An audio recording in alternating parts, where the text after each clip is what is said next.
নমস্কার বন্ধুরা, আমি মন্দিরা লাইফস্টাইলে নিয়ে চলে এসেছি একটা নতুন রান্না, একদম ধাবা স্টাইলে। বন্ধুরা, আপনাদের জানাই অনেক অনেক ভালোবাসা ও শুভেচ্ছা।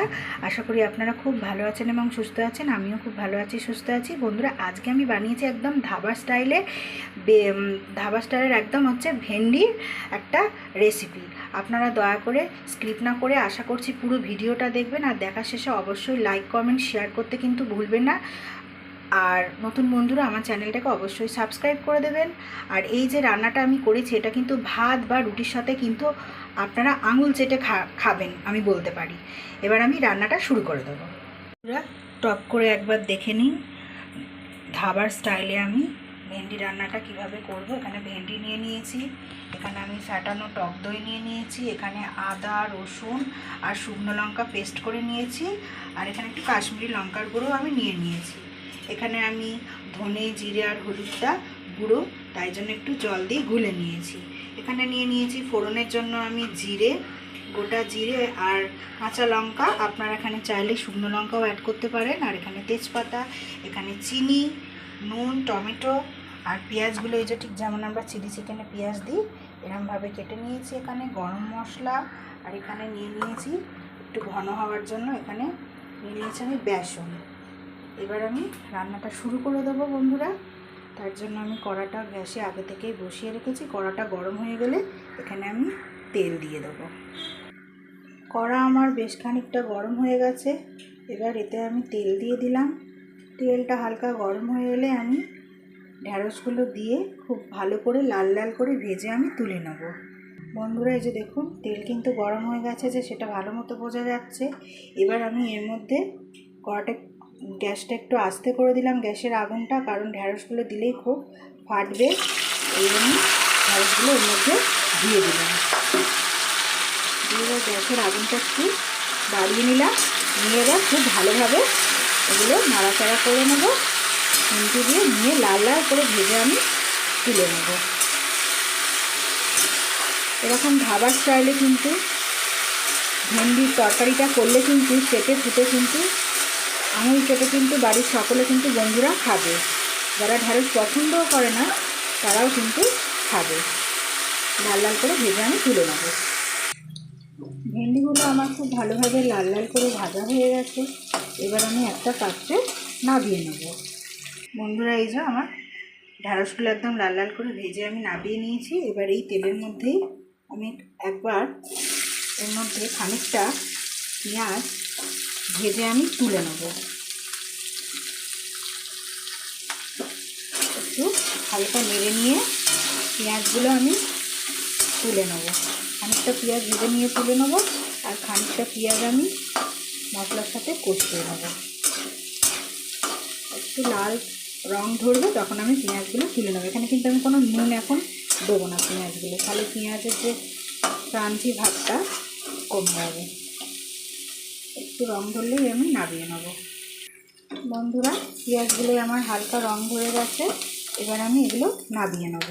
বন্ধুরা, পেঁয়াজগুলো আমার নামানো হয়ে গেছে। এবার আমি এই তেলের মধ্যেই দিয়ে দেবো গোটা জিরে, তেজপাতা আর কাঁচা লঙ্কা। আপনারা চাইলে এখানে শুকনো লঙ্কাও ব্যবহার করতে পারেন। আমি যেহেতু শুকনো লঙ্কাটা বেটে আদা রসুনের সাথে দিয়েছি, তাই আমি আর দিলাম না। এবার এটা একটু হালকা স্মেল ছাড়লেই আমি বাকি পেঁয়াজের অংশগুলো দিয়ে দেবো। এবার খুব একটা সুন্দর গন্ধ ছেড়েছে।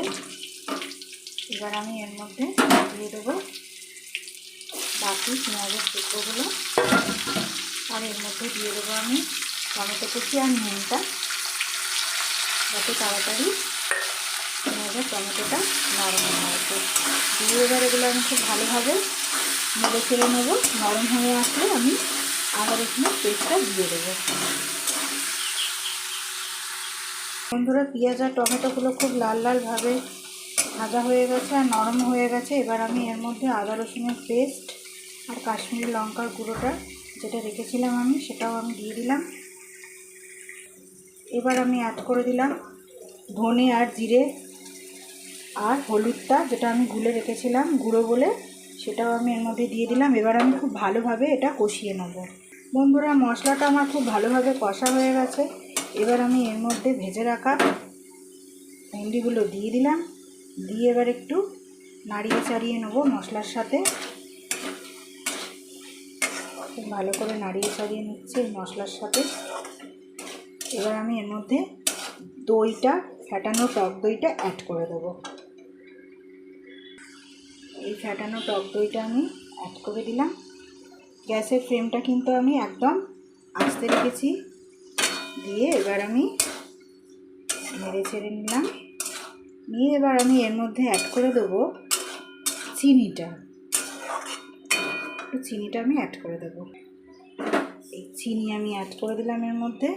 দিয়ে এবার আমি 2-3 সেকেন্ডের জন্য খুব ভালোভাবে একটু কষিয়ে নেব ঢ্যাঁড়সটা দিয়ে। দেখুন খুব সুন্দর কিন্তু একটা দেখতে হয়েছে। বন্ধুরা 2-3 সেকেন্ড আমার ভালোভাবে কষানো হয়ে গেছে ভেন্ডিটা দিয়ে। এবার আমি এর মধ্যে মশলা ধোয়া জলটা দিয়ে দিলাম। দিয়ে না আমি এবার ঢেকে দেবো। 3-4 মিনিটের জন্য আমি ঢেকে দেবো, যাতে ভেন্ডিটা ভালো মতো সেদ্ধ হয়ে আসে। আমার 90% ভেন্ডিটা সেদ্ধই হয়ে গেছে, কারণ আমি খুব লাল লাল করে ভেজেছি। এবার আমি একটা ঢাকা দিয়ে দেবো। আমি ঢাকা দিয়ে দিয়েছি। 3-4 মিনিট পর আবার আমি ঢাকাটা খুলব। বন্ধুরা 3-4 মিনিট আমার হয়ে গেছে। এবার আমি ঢাকাটা খুলে দেখে নেব। এটা একদম সেদ্ধ হয়ে এসছে। এবার আমি এরকম অবস্থায় দিয়ে দেবো একটু বেসন দিয়ে দিলাম এর মধ্যে। আপনারা এটা চাইলে দিতেও পারেন, আবার নাও দিতে পারেন। এতে কি একটু এটা ঘন হবে। দিয়ে আমি একটু 2-3 সেকেন্ডের জন্য একটু নাড়াচাড়া করে নেব। বন্ধুরা 2-3 সেকেন্ড আমার এটা বেসনটা দিয়ে নাড়াচাড়া করানো হয়ে গেছে। এবার আমি এর মধ্যে ভেজে রাখা পেঁয়াজগুলো অ্যাড করে দিলাম, দিয়ে নেড়ে নিলাম। এবার একটু আমি এর মধ্যে অ্যাড করে দেবো গরম মশলা। আমি এর মধ্যে গরম মশলা অ্যাড করে দেবো। এবার এর মধ্যে আমি এবার একটু গরম মশলা অ্যাড করে দিলাম। দিয়ে আমার রান্নাটা কিন্তু একদম হয়ে গেছে। একটু নাড়িয়ে চাড়িয়ে নিলাম। এবার আমি নামিয়ে নেব। একদম ধাবা স্টাইলে আমার ভেন্ডি রেডি। এবার আমি নামিয়ে নেব একটা পাত্রে।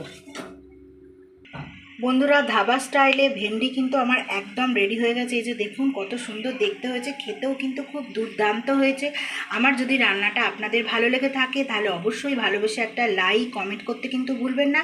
আর নতুন বন্ধুরা আমার চ্যানেলটাকে কিন্তু সাবস্ক্রাইব করে দেবেন। আবার নেক্সট আরেকদিন একটা রান্নার সাথে আমার দেখা হবে আপনাদের। ততক্ষণের জন্য আপনারা ভালো থাকবেন, সুস্থ থাকবেন। টাটা।